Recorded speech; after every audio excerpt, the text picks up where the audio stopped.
نستغفره ونعوذ بالله من شرور أنفسنا ومن سيئات أعمالنا من يهده الله فلا مضل له ومن يضلله فلا هادي له أشهد أن لا إله إلا الله وأشهد أن محمدا عبده ورسوله أما بعد.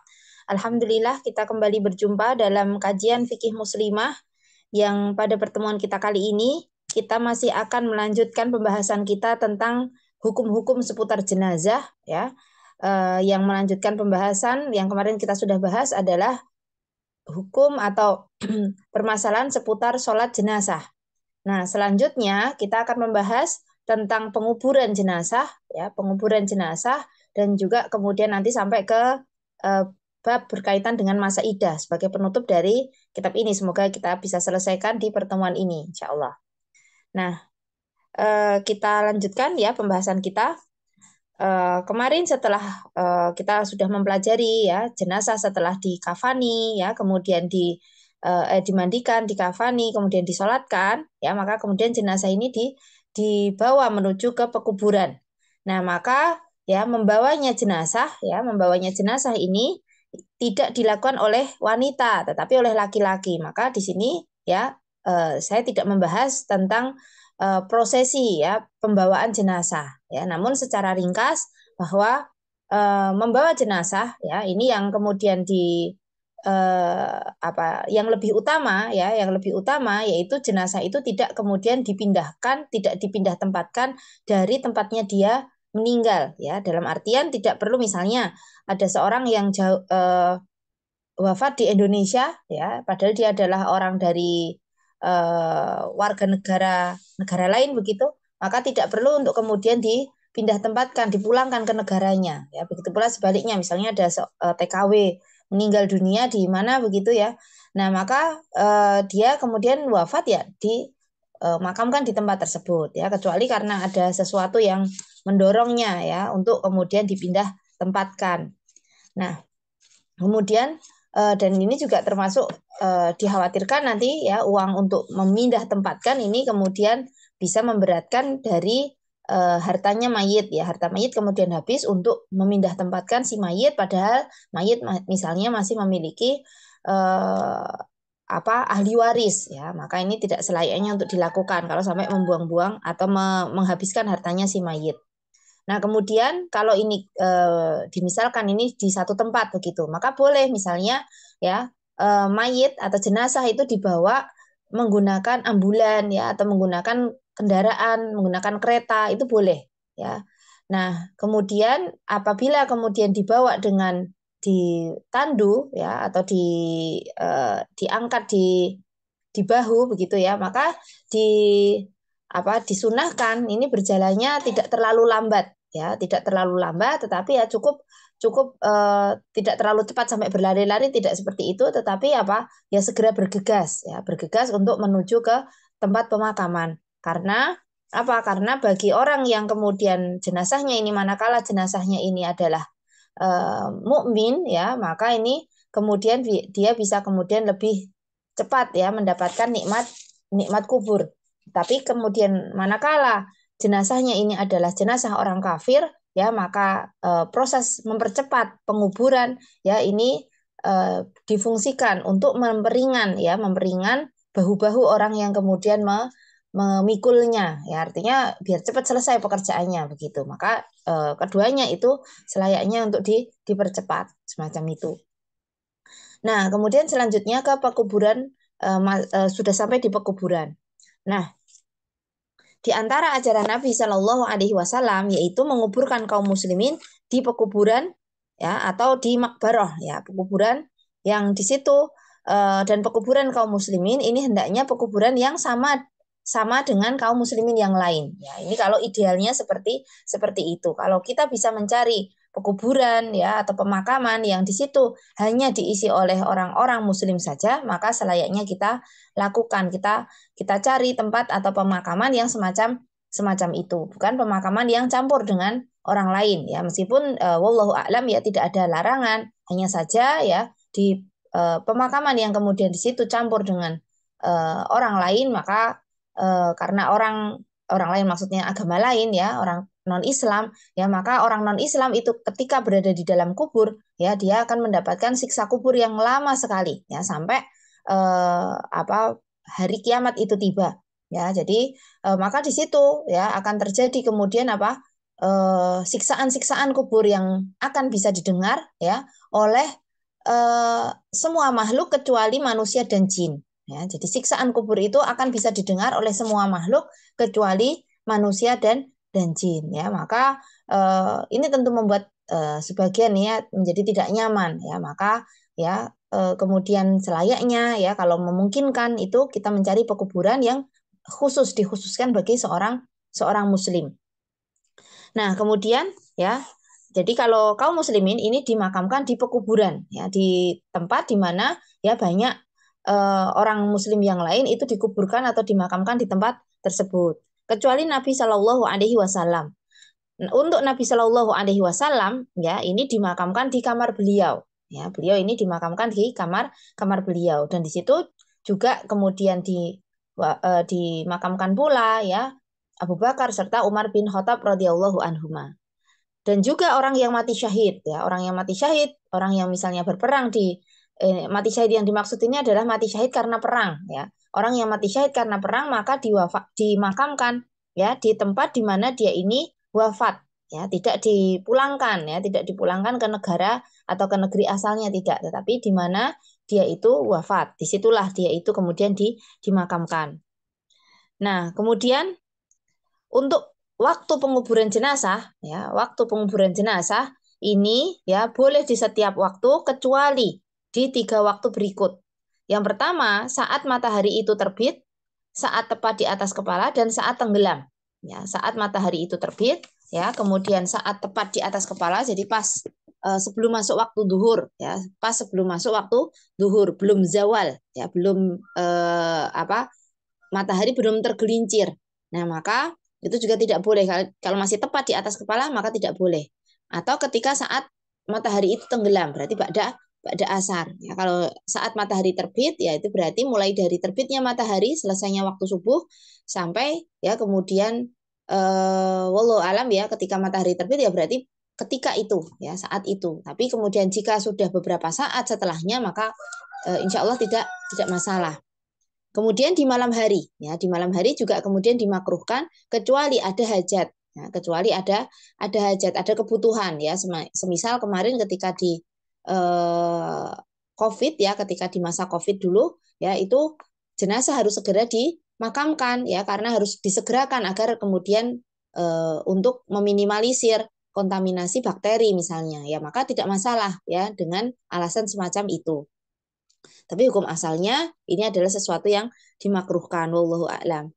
Nah, kemudian ya bentuk liang kubur ya kita akan mempelajari bagaimanakah rumah kita di masa yang akan datang. Insya Allah semua orang ya insya Allah kecuali yang mungkin tidak ya yang Allah takdirkan tidak kemudian dikuburkan ya misalkan karena kecelakaan parah yang kemudian menyebabkan dirinya ini hilang di tengah lautan misalnya. Nah, maka ya tentu saja ini kalau nggak ditemukan ya tidak masalah ya.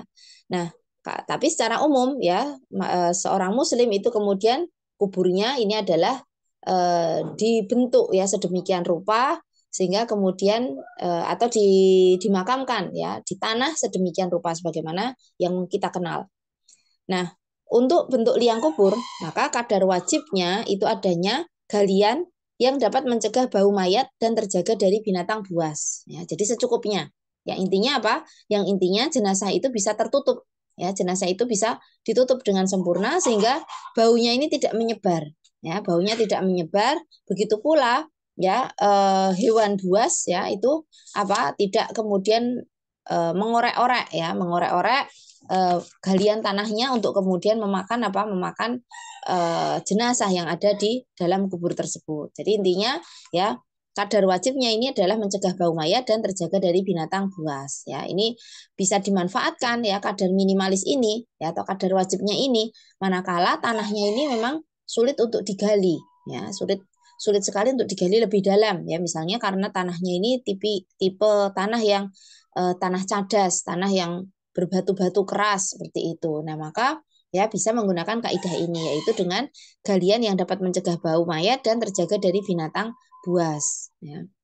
Nah, kemudian untuk sunnahnya, ya sunnahnya ini adalah menggali kubur dengan dalam dan memperbagus lubang galian. Artinya ya dirapikan begitu ya. Di sunnahnya ini digali sampai dalam dan lubang galian itu diratakan, dipadatkan misalnya seperti itu. Nah, kadar sempurnanya itu adalah setinggi orang yang berdiri dan membentangkan tangannya ke atas, ya sekitar 4,5 dirok, ya 4,5 dirok. Satu dirok itu satu lengan, ya satu lengan bawah itu satu dirok. Maka 4,5 dirok, ya kira-kira seperti itu. Nah, ini tentu ini pekerjaannya laki-laki ya, dan lebih terkhusus pula adalah ya dikhususkan bagi laki-laki yang memang memiliki keahlian atau memiliki atau sudah biasa ya berpengalaman dalam menggali liang kubur ya. Bagi yang kemudian belum pernah ya atau kurang berpengalaman ya selayaknya kemudian didampingi oleh orang yang lebih berpengalaman. Nah, kemudian boleh membuat lubang dengan bentuk lahat atau bentuk syak. Nah, apa itu bentuk lahat, bentuk syak nanti kita bahas. Nah, tapi yang lebih utama itu adalah bentuk lahat ya, karena itulah yang kemudian dipakai ya. Itulah yang kemudian dipakai untuk menguburkan jenazah Nabi Shallallahu Alaihi Wasallam berdasarkan ya pilihannya Allah ya, seperti itu. Sebentar saya.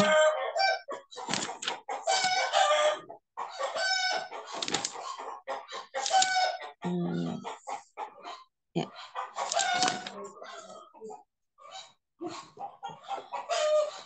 Nah, sebentar. Nah, ketika Nabi Shallallahu Alaihi Wasallam itu wafat di Madinah, ya, itu ada seorang yang kemudian seorang yang membuat liang lahat. Ya, ada seorang sahabat yang membuat liang lahat.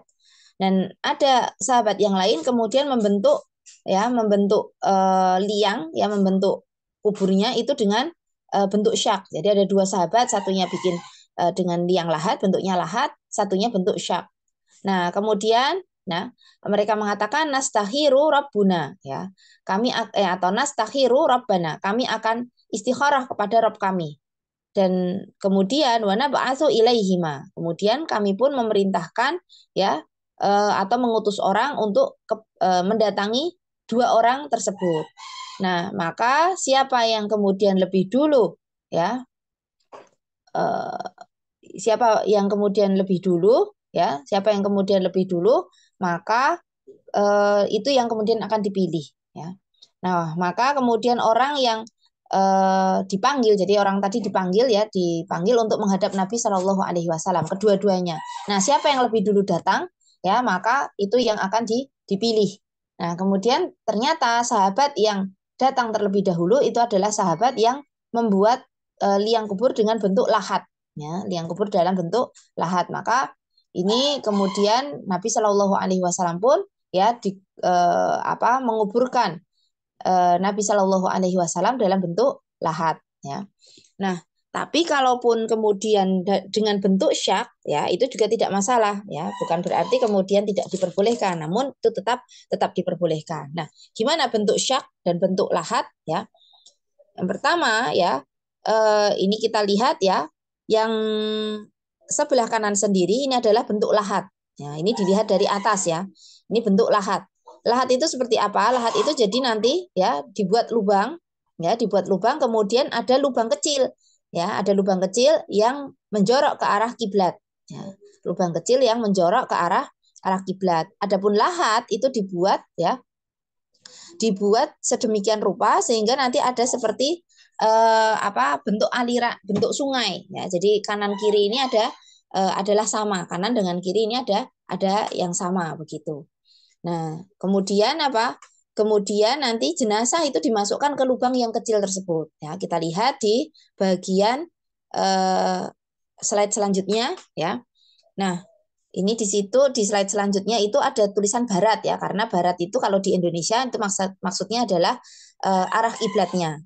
Nah, arah kiblat untuk yang bagian lahat ya, bagian lahat itu adalah kemudian dibuat lubang sedikit, ya, lubang yang menjorok yang miring, ya, ke arah barat.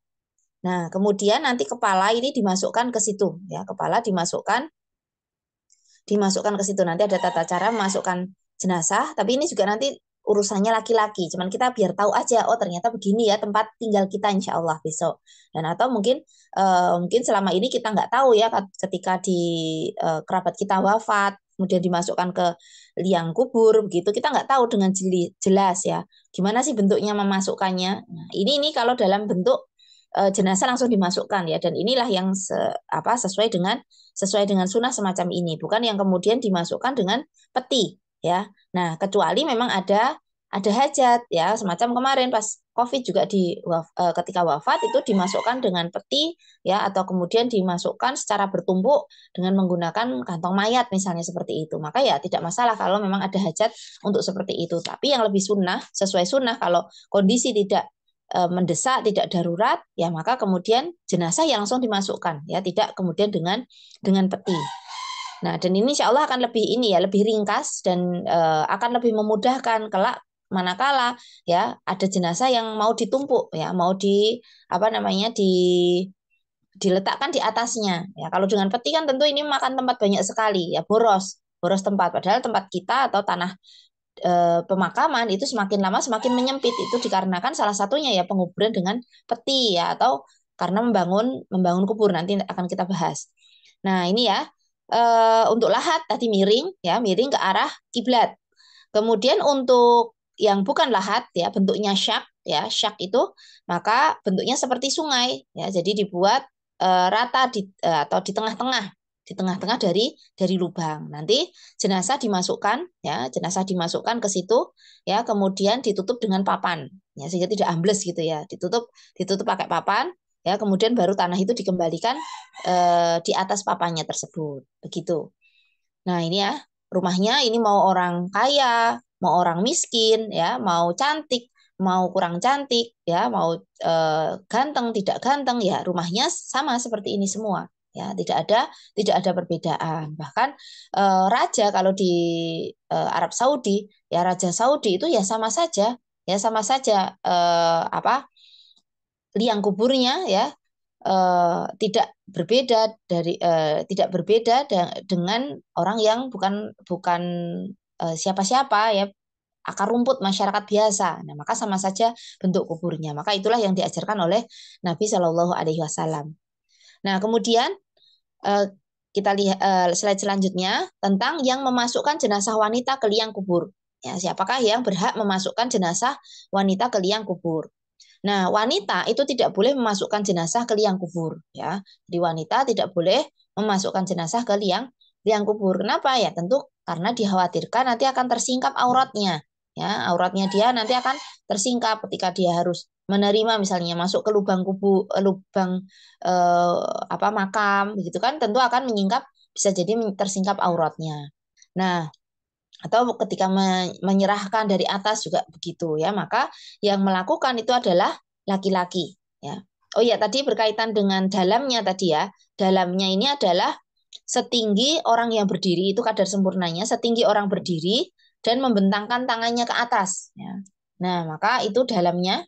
Kemudian kalau lebarnya ini adalah sekadar lebarnya yang cukup dimasuki oleh 2 orang minimal ya, atau ya minimal 2 orang. Kalau bisa 1 orang ya 1 orang. Tapi kalau jenazahnya panjang ya tentu atau tinggi gitu ya, berarti dia membutuhkan 2 orang misalnya ya. Kalau bisa 1 orang ya 1 orang, tapi susah ya kalau seperti itu. Kecuali jenazah anak-anak misalnya bisa diterima oleh 1 orang saja. Nah, kemudian tadi eh, wanita itu tidak boleh memasukkan jenazah ke liang kubur. Nah, yang berhak memasukkan jenazah wanita yang pertama ini adalah mahramnya. Ya, itu yang lebih diutamakan. Ya, yang lebih diutamakan itu adalah mahramnya.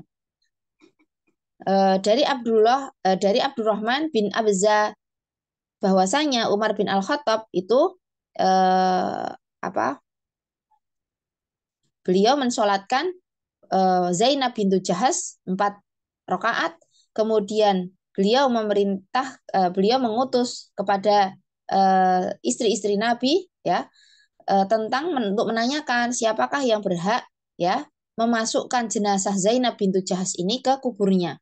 Nah, maka para istri Nabi mengatakan man kana yadkhulu 'alaiha fi hayatiha, yaitu orang yang diperkenankan untuk masuk ya menemui dirinya ketika dia itu masih hidup. Berarti siapa mahramnya? Yaitu yang lebih utama. Atau yang kedua pilihannya adalah suaminya. Nah, maka ini adalah yang lebih layak ya, ini yang lebih lebih layak. Nah, kemudian yang paling utama ya kalau kemudian sudah terpenuhi ya siapa ini mahramnya dan atau kemudian kalau mahramnya kan tentu beberapa ya bisa berbilang orangnya ada beberapa orang. Nah, maka siapa yang kemudian lebih utama lagi untuk didahulukan yaitu orang yang tidak berjima dengan istrinya di malam hari ya. Dalilnya yaitu dari Anas bin Malik radhiyallahu anhu, eh, beliau mengatakan ya kami menyaksikan ya pemakaman putrinya Rasulullah Shallallahu Alaihi Wasallam dan Rasulullah Shallallahu Alaihi Wasallam itu duduk di atas kuburnya.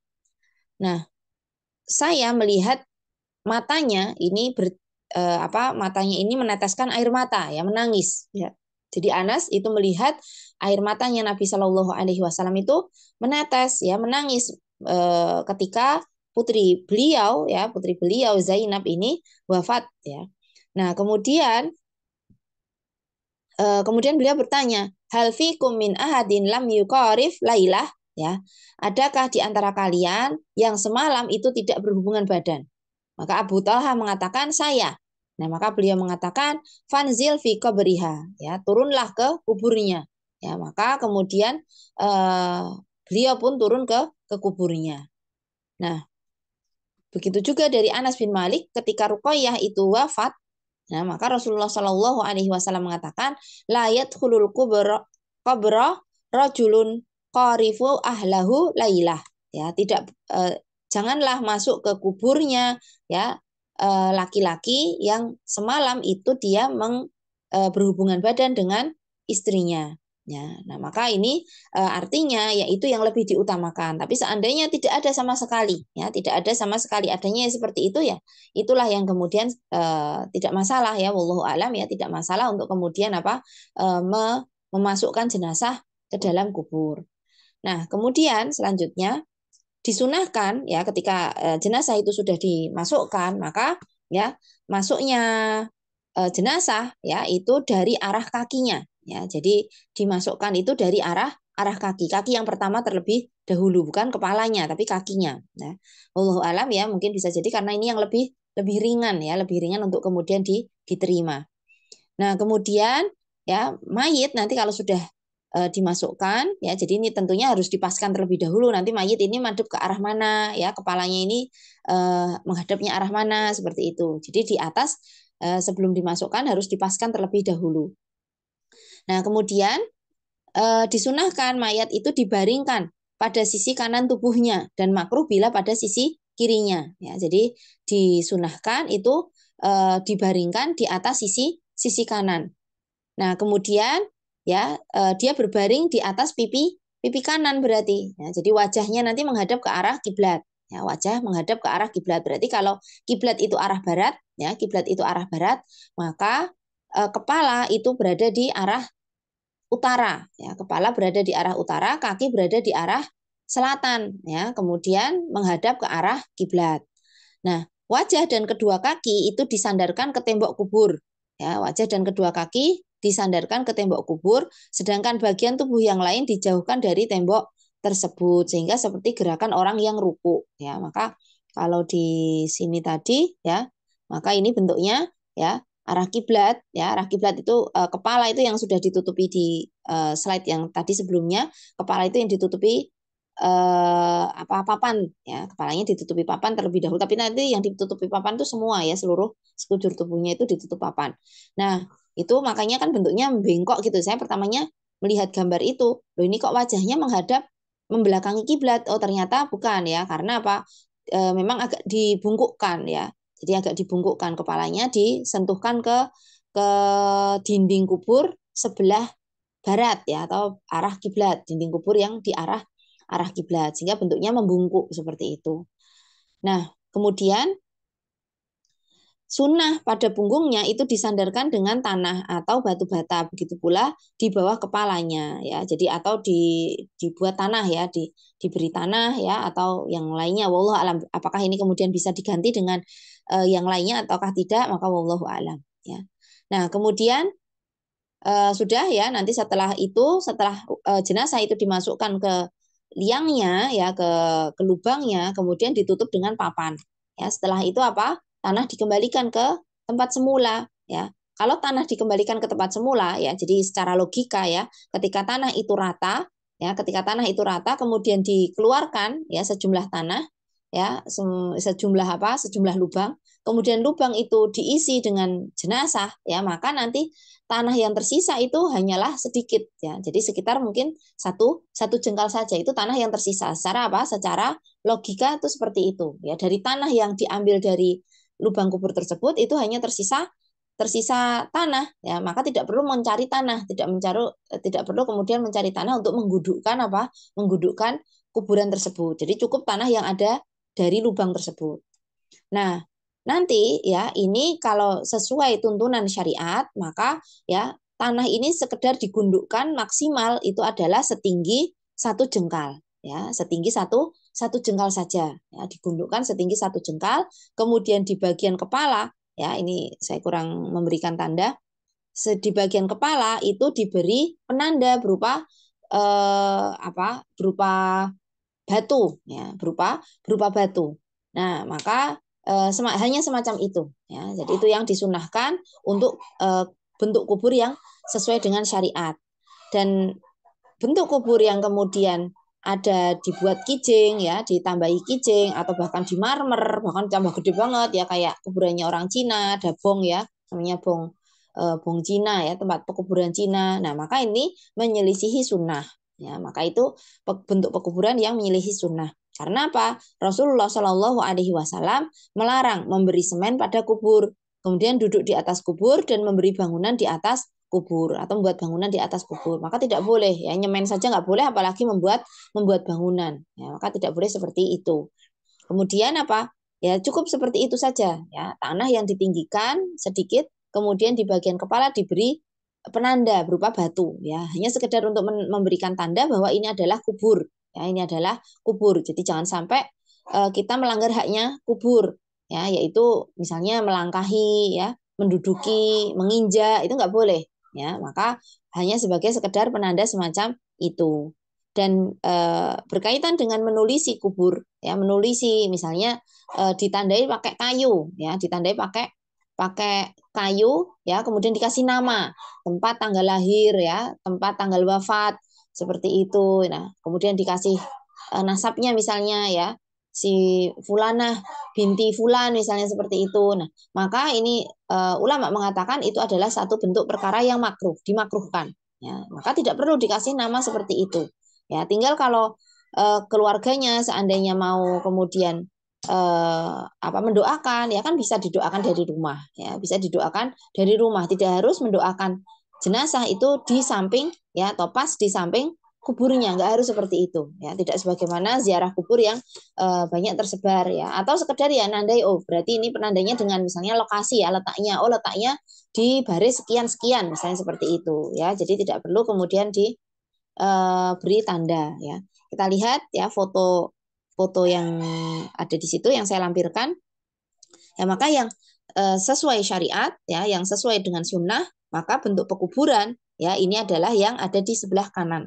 Ya, ada yang sebelah kanan ini pekuburan di Baqi ya, pekuburan di Kota Madinah ya. Nah, maka bentuknya seperti itu ya, tidak ada bedanya. Ya, padahal di situ ini kalau secara pertimbangan ya tanah yang dibutuhkan, maka tanah yang dibutuhkan ini nggak terlalu banyak. Ya, tanah yang dibutuhkan nggak terlalu banyak, karena apa? Jenazah ini bisa ditumpuk. Ya, nanti sekiranya itu pekuburan sudah lama ya, sudah lama orang yang diwafatkan di situ, maka nanti bisa kemudian orang yang baru misalnya, oh ini dimasukkan ke kubur situ ya, jadi bisa ditumpuk. Bayangkan kalau sebagaimana sebelah kiri ya, sebelah kiri ini yang umum ya kita dapati di negara kita. apa? Yaitu pekuburan itu kemudian masing satu orang dibangun apa? Dibangun dengan nisan, ya, disertai dengan nama seperti itu. Nah, ini tentu akan memakan tempat, ya, boros tempat, sehingga ini jadi problema, ya, akhirnya menjadi problema di masa sekarang, kurangnya tanah pekuburan. Dikarenakan apa? Pemasangan nisan yang semacam itu, sehingga boros, ya, tempatnya menjadi boros. Nah, maka ini yang sesuai sunnah yang semacam semacam ini, ya. Maka bagi yang mungkin, ya, besok kalau apa namanya wafat, ya, bisa memberikan wasiat, ya, misalnya tidak perlu kemudian dikijing, ya, dan sebagainya, ya, biar kita kemudian apa namanya bentuk memuliakan, ya, satu bentuk misalnya memuliakan orang tuanya, ya, dengan cukup dengan mendoakan orang tuanya, ya, kemudian melakukan apa misalnya sedekah atas nama orang tuanya yang sudah wafat, misalnya seperti itu, ya. Nanti uang yang sekiranya mau digunakan untuk ngijing, ya, untuk apa namanya membangun seperti ini, ya, ini bisa kemudian dibagi-bagikan kepada ahli waris, ya, atau nanti ahli warisnya mau mensedekahkan dengan atas nama orang tuanya misalnya, ya, itu nggak apa-apa, nggak masalah, daripada hanya dibuang-buang untuk membuat kijing semacam semacam itu, ya. Sudah dari sisi syariat ini tidak sesuai syariat, ya, kemudian melanggar larangan Nabi Shallallahu Alaihi Wasallam, ya, termasuk bentuk pemborosan, ya, maka tidak ada manfaatnya sama sekali, baik bagi orang yang hidup maupun bagi orang yang wafat, bahkan membahayakan diri mereka. Nah, kemudian selanjutnya kita akan membahas tentang masalah takziah. Nah, takziah ini hukumnya sunnah muakkadah, ya, sunnah yang ditekankan. Nah, takziah ini adalah kemudian seorang itu mengunjungi, ya, orang yang sedang tertimpa musibah. Nah, maka ini sifatnya ini umum atau mengunjungi untuk menghibur, ya, mendoakan orang yang terkena musibah. Nah, ini sifatnya sebenarnya umum, musibah apapun itu. Ya, maka musibah apapun itu, ya, namanya takziah, ya, musibah yang besar sekali, musibah yang kemudian membuat dirinya ini shock sekali misalnya seperti itu. Nah, maka apa? Ya, ini namanya juga takziah, ya. Jadi takziah itu bukan eh, dikaitkan khusus, ya, bukan istilah khusus hanya untuk orang yang wafat, ya, tapi karena ini sudah menjadi bahasa kita sehari-hari yang disebut takziah itu adalah layat kepada orang yang meninggal, ya, tidak masalah, ya, kita menggunakan kalimat tersebut itu kemudian apa untuk melayat orang yang wafat, ya, orang atau keluarga orang yang wafat, ya. Namun, ya, apa kalau dari sisi syariat, ya, semuanya, ya, misalnya ada eh, saudara kita yang kemudian rumahnya ini kebakaran, ya, rumahnya kebakaran, kita datang, ya, itu namanya takziah juga, ya. Tapi kan nanti orang jadi aneh, ya, oh, kok takziah, emang siapa yang meninggal gitu, ya, padahal nggak ada yang meninggal, ya. Tapi cuman kita, ya, mengunjungi aja, tetap kemudian kita disunahkan untuk mengunjungi, ya, kemudian mendoakan, menghibur orang tersebut, ya, membantu hajat orang tersebut, nah, seperti itu. Nah, kemudian, nah, takziah untuk mayit itu disunahkan sebelum pemakaman atau setelah pemakaman. Ya, jadi sebelum pemakaman atau setelah pemakaman datang, kemudian kita doakan, dan itu maksimalnya adalah tiga hari. Ya, sebagaimana nanti akan kita bahas di bab tentang masa idah. Ya, maksimal adalah tiga hari. Nah, takziah yaitu melayat keluarga mayit untuk menghibur mereka, menasehatinya agar ridho dan bersabar dalam menghadapi musibah. Ya, jadi layat, ya, kemudian nasihati, ridho, ya, kemudian memberi semangat misalnya, ya, misalnya yang meninggal ini adalah orang tuanya, ya, kita adalah kita teman kita adalah anaknya misalnya, ya, orang yang wafat adalah orang tua dari teman kita misalnya.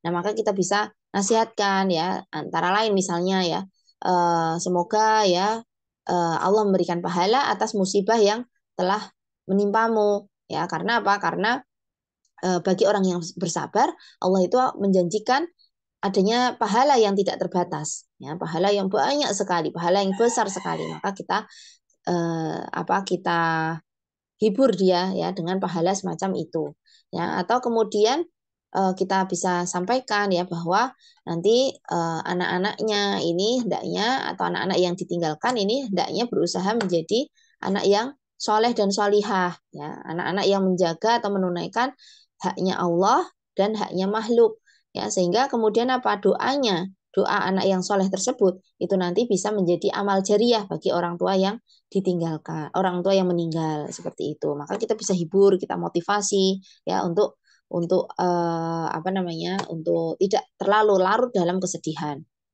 Nah, kemudian tidak ada lafadz atau bacaan khusus saat bertakziah. Ya, ini fatwanya Syekh Abdul Aziz Ibnu Baz rahimahullah. Jadi tidak ada lafadz atau bacaan khusus saat bertakziah. Namun ya boleh misalnya ya dengan kalimat pakai bahasa Jawa ya, derek bela sungkawa atau dengan bahasa yang lain ya. Atau kemudian ya tadi dengan contohnya dengan nasihat semacam itu ya, ingatkan akan pahala ya. Atau ya bisa juga dengan kalimat yang sebagaimana disampaikan oleh Nabi Shallallahu Alaihi Wasallam. Jadi ini nggak harus dengan bahasa Arab karena ini bukan doa ya, tapi perintah. Lillahi ma akhada, ya milik Allah lah apa yang dia ambil, walahu ma a'ta, ya, dan miliknya lah apa yang dia beri. Wa kullu syai'in 'indahu bi ajalin musamma, dan segala sesuatu di sisinya itu memiliki ajal, ya, memiliki batas waktu. Fal tasbir wa tahtasib, maka bersabarlah dan berharaplah pahalanya Allah. Ya, maka bentuk kalimat hiburannya seperti itu. Sabar ya, kemudian sabar, kemudian berharap pahala Allah atas kesedihan ini, nah, dan seterusnya itu boleh ya. Jadi nggak harus dengan bahasa Arab seperti ini. Nah, kemudian makruh bagi keluarga mayit untuk menjamu makan orang yang bertakziah ya, kecuali itu memang mungkin keluarganya dari jauh seperti itu, tapi dimakruhkan kalau kemudian bagi keluarga mayit itu malah justru memberikan makanan ya. Sebagian orang kan seperti itu ya, jadi dia masak besar ya, terutama kalau di desa ya, dia masak besar kalau kemudian menyiapkan makanan untuk orang yang bertakziah ya, atau kalau nggak makan besar ya menyiapkan roti misalnya ya, kue-kuenya tergantung juga sama kondisi ekonominya keluarga yang meninggal ya. Kalau keluarganya sederhana ya mungkin kuenya juga yang sederhana. Kalau keluarganya yang kaya ya kuenya nanti mengikuti kekayaan si keluarga yang meninggal. Maka ini selayaknya tidak dilakukan ya. Seandainya kita kemudian yang melayat ya, kita adalah orang yang melayat ya, kita nggak perlu ngambil ya. Kalau apalagi cuma sebentar ya, kita datang untuk mensolatkan, sudah habis itu mengucapkan beberapa patah kalimat, kemudian kita pulang ya, ya udah nggak perlu kita ngambil ya, nggak perlu kita ngambil. Dan mungkin nggak ada hajat juga, untuk kita nggak sedang lapar misalnya, nggak perlu mengambil semacam itu karena itu sesuatu perkara yang dimakruhkan. Bahkan di antara hal yang kemudian hendaknya atau bisa dilakukan oleh orang yang bertakziah adalah membuatkan makanan bagi keluarganya mayit. Nah, malah justru seharusnya orang yang takziah itu membawakan apa? Membawakan makanan untuk orang yang takziah, orang yang sedang kesusahan ya. Jadi bukan justru malah kita nambah kesusahannya mereka dengan kemudian mengingatkan mereka ya, kok nggak ada snacknya misalnya seperti itu ya. Jangan semacam itu, tapi kita justru yang membawakan makanan ya. Mungkin karena apa, mereka itu sedang disibukkan ya, sedang disibukkan dengan apa, dengan urusan wafatnya salah satu anggota keluarga mereka, sehingga sebagai bentuk hiburan ya kita datang membawakan makanan kepada mereka ya. Nah, kemudian terkait ziarah kubur bagi wanita. Nah, maka ini nanti berkaitan lagi ya tadi di antara tadi yang mengiringi jenazah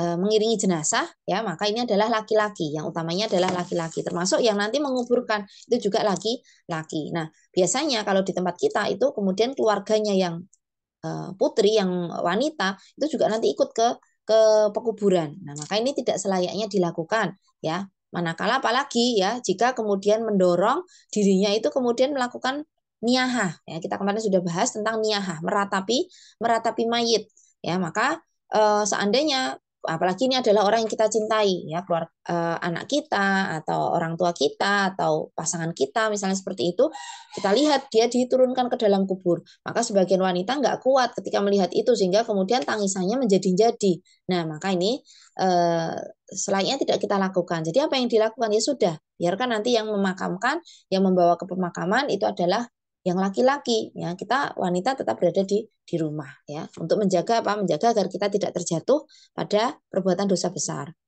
Nah, kemudian ya ziarah kubur bagi wanita. Nah, ini secara umum ya, tidak hanya di hari pertama tapi di hari-hari yang lain. Nah, maka manakala diketahui kondisi wanita tersebut itu akan melakukan niyahah, ya maka hukumnya haram. Ya, artinya dia nanti akan teriak-teriak, ya akan histeris di pekuburan, maka ini jadi haram baginya untuk berziarah kubur. Namun jika tidak, ya tidak ada kekhawatiran seperti itu karena bisa jadi karena sudah berlalu berbulan-bulan, ya bahkan bertahun-tahun, maka tidak masalah untuk kemudian datang ziarah kubur, ya karena di antara dan hendaknya ketika dikubur itu, ya di pekuburan kita melaksanakan apa yang menjadi adabnya seorang yang berada di kubur. Karena sebagian orang itu kemudian berdalih, ya boleh ziarah, tapi kemudian apa yang dilakukan tidak sesuai dengan sunnah. Nah, di antaranya ya di sini saya juga lupa menampilkan ya, atau menuliskan, dan ini adalah perkara yang sebelumnya ini adalah perkara yang diperselisihkan para ulama, ya apakah ini boleh, ya halal atau mubah, ataukah haram bagi wanita untuk ziarah kubur. Tapi yang pasti ini tidak boleh sering-sering gitu ya. Tidak boleh sering-sering, dan tujuannya ziarah kubur di antara tujuan yang dituntunkan dalam syariat, ya ini adalah agar kita ini mengingat kematian, ya agar kita ini mengingat kematian.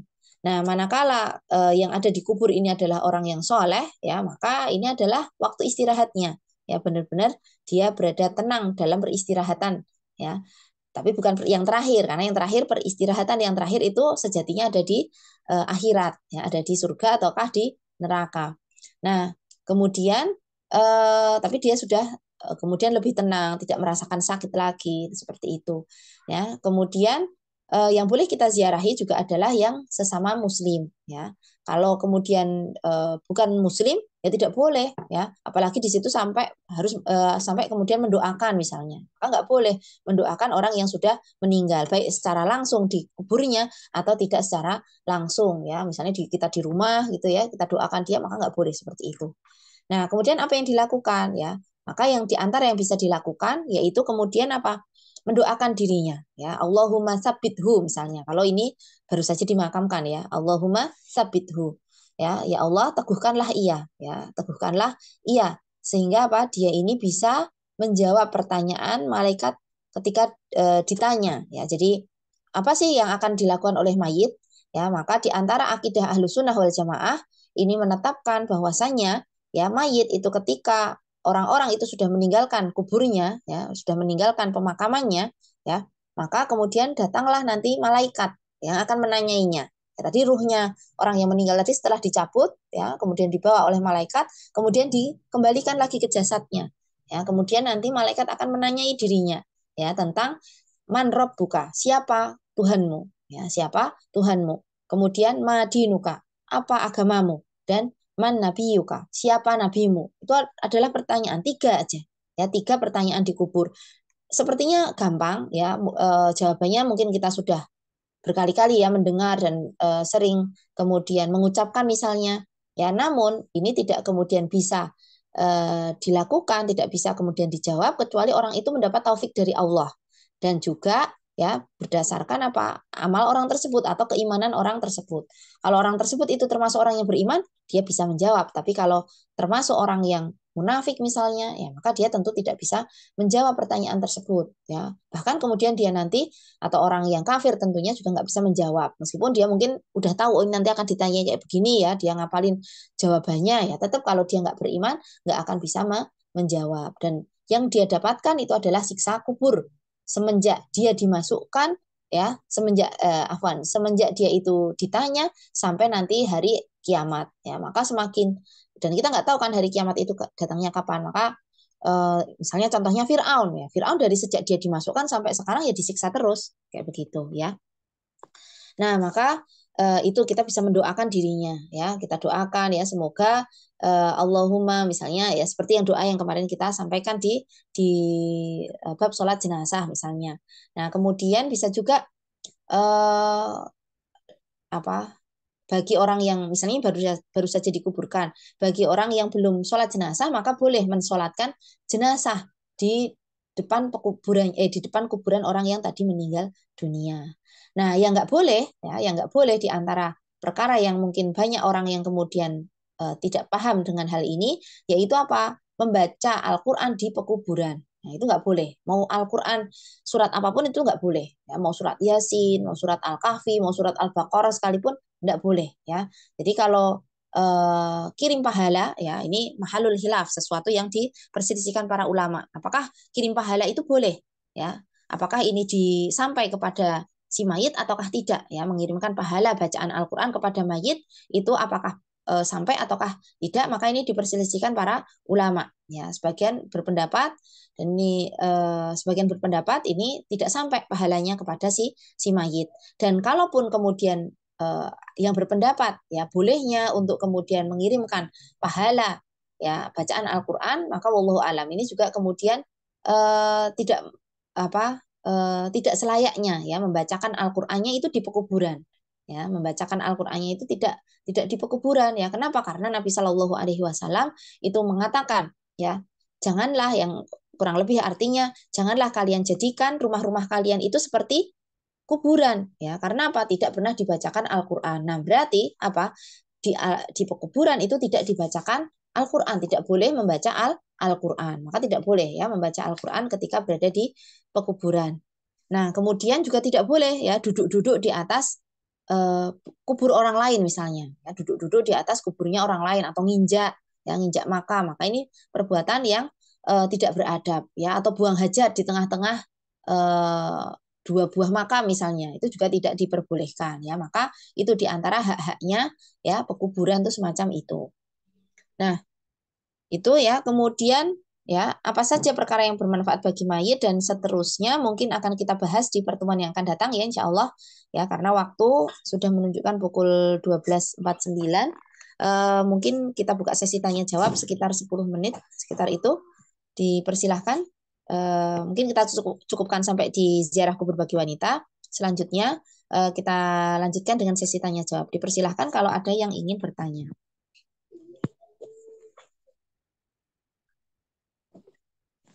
Oh ini ada di chat.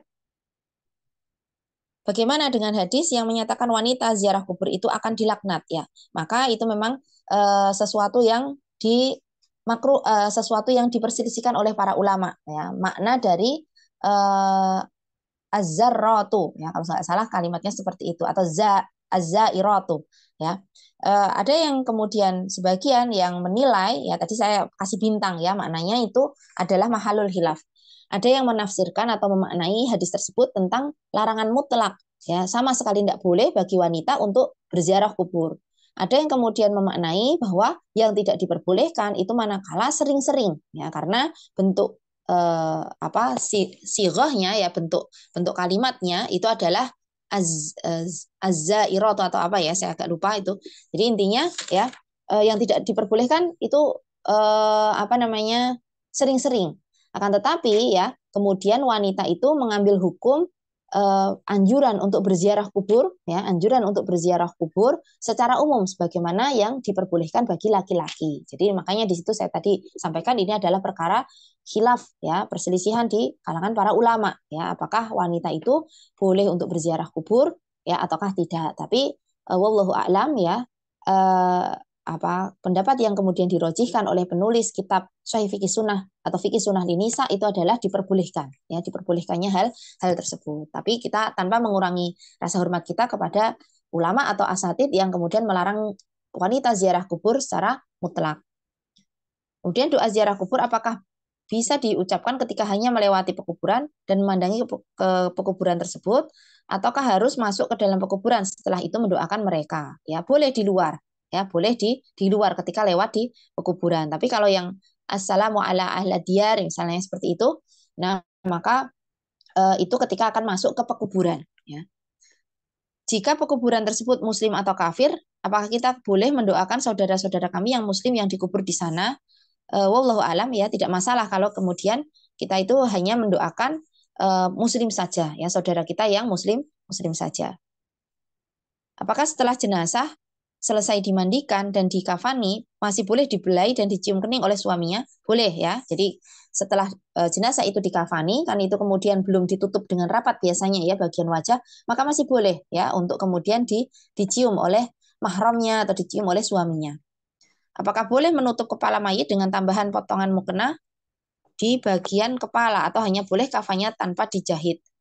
Wallahu a'lam ya. Kalau yang saya tidak bisa membayangkan tambahan potongan mukena bagian kepala, saya kurang tahu ya apakah ini kemudian saya dan juga belum pernah melihat ya tentang hal tersebut.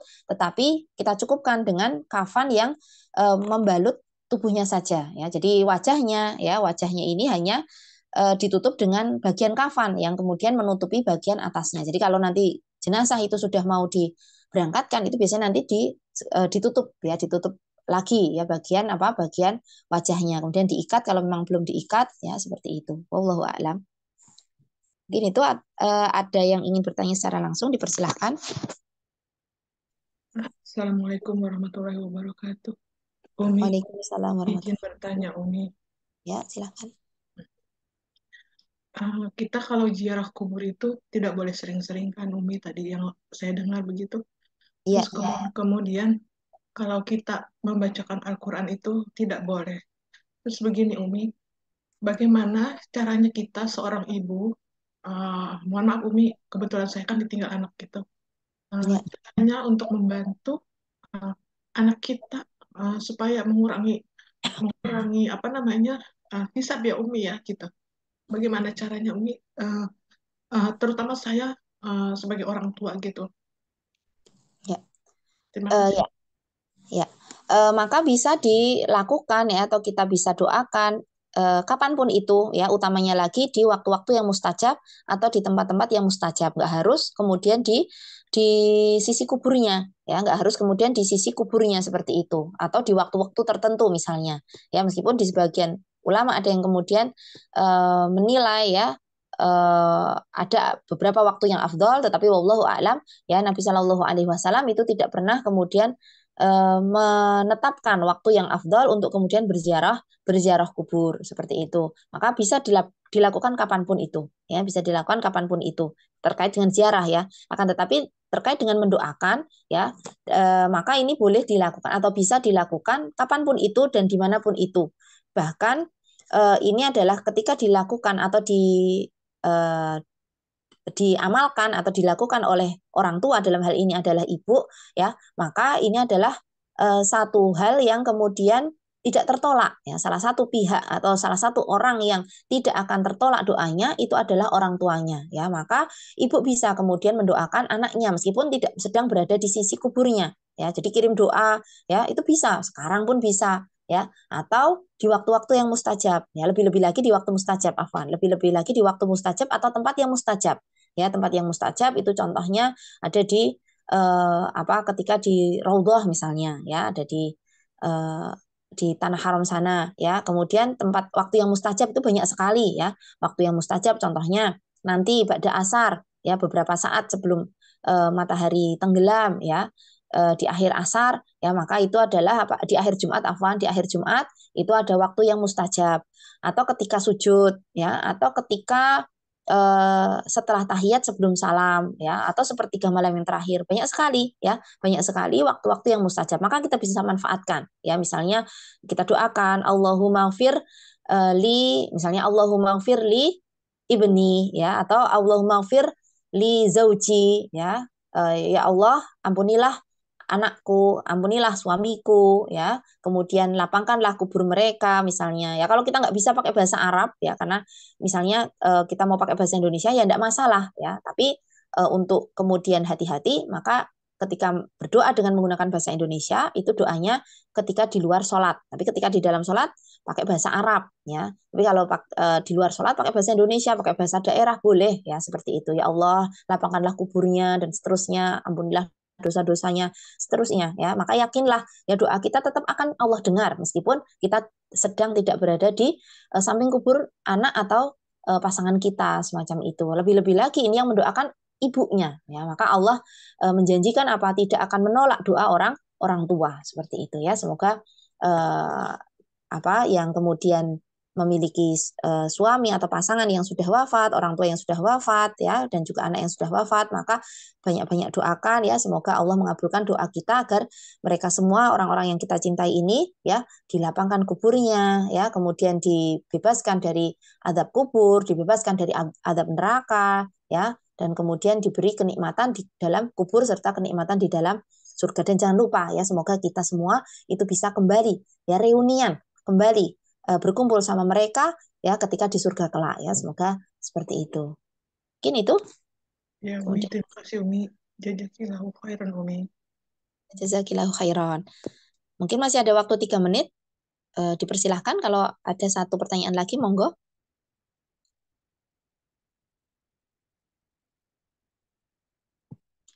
Kalau tidak ada, kita cukupkan sampai di sini. Kita tutup dengan doa kafaratul majlis. Subhanakallahumma wa bihamdika asyhadu an la ilaha illa anta astaghfiruka wa atubu ilaik. Wassalamualaikum warahmatullahi wabarakatuh.